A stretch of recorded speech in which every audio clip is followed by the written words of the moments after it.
नमस्कार, मैं राजेश श्री अरविंदो सोसाइटी की तरफ से आपका स्वागत करता हूँ। हम आपको शिक्षा में शून्य निवेश नवाचार कार्यक्रम ZIA द्वारा संकलित रोचक नवाचार के बारे में बताएंगे।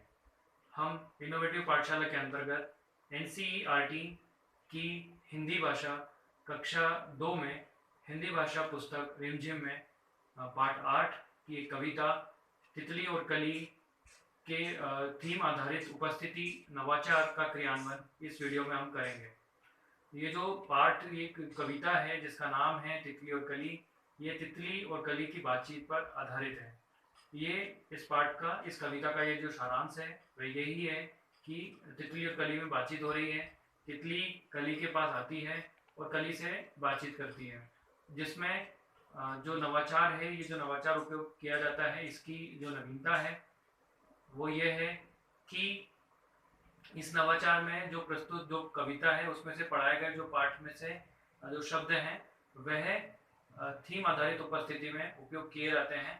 जब शिक्षक जो पाठ पढ़ाया गया था तितली और कली, जब इसे पाठ पढ़ाने के बाद इसमें जो प्रयुक्त शब्द थे जैसे कि विशेषण थे, इसके साथ साथ में जो शब्दावली थी जिसमें तुकांत शब्द थे, इनको तैयार करने के लिए छात्रों से कहा जाता है।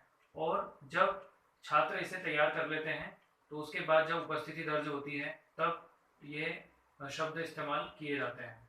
ये जो शब्द जब भी इस्तेमाल किए जाते हैं इससे छात्रों को इसमें दोहराव आ जाता है, वे उसे एक बार पाठ पढ़ने के बाद इसे दोहरा पाते हैं, साथ ही साथ वे इसे लंबे समय तक याद भी रख सकते हैं। अगर हम बात करते हैं आगे इसके पुनः अध्ययन की, तो पुनः अध्ययन में जो पहले पाठ पढ़ाया गया था उसी का इसमें पुनः अध्ययन हो पाता है।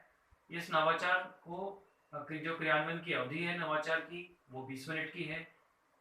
इसमें जो शिक्षकों को जो निर्देश है इस नवाचार को क्रियान्वयन में लाने के लिए वे यह है कि शिक्षकों को जो पाठ जो पढ़ाए गए थे उसमें से जो तुकांत शब्द थे, इसके अतिरिक्त जिसमें शब्दावली है, उनका अध्ययन करने के लिए छात्रों को कहा जाता है और जो उपस्थिति है वो क्रमानुसार ही ली जाती है।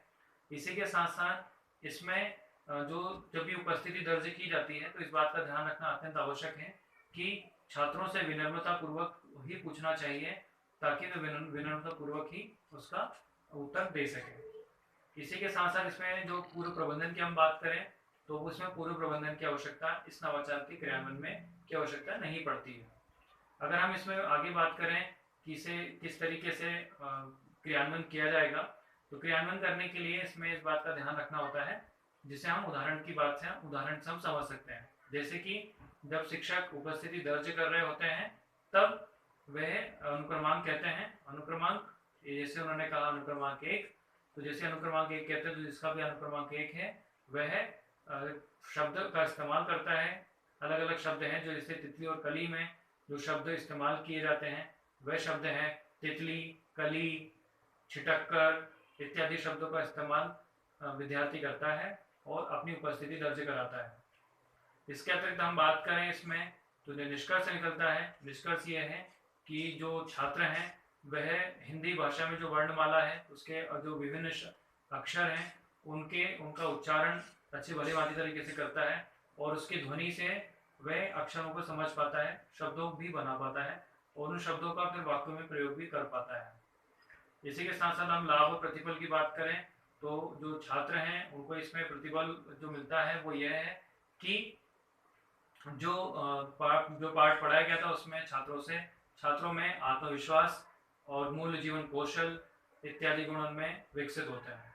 साथ ही साथ ये जो नवाचार है थीम आधारित उपस्थिति, ये है बाल केंद्रित है, इस वजह से ये NCF 2005 के उद्देश्यों की पूर्ति भी करता है। हम आशा करते हैं ये जो नवाचार है अपने विद्यालय में आप जरूर इसे अवश्य क्रियान्वित करेंगे। इस तरीके के कई सारे दिलचस्प नवाचार हम आप तक लाते रहेंगे। आपसे अनुरोध है आप हमारा YouTube चैनल जरूर सब्सक्राइब करें। यदि इस वीडियो को आप फेसबुक पर देख रहे हैं तो हमारा पेज ZIA पेज जरूर लाइक करें और इस वीडियो को देखने के लिए और लाइक करने के लिए आपका बहुत बहुत धन्यवाद।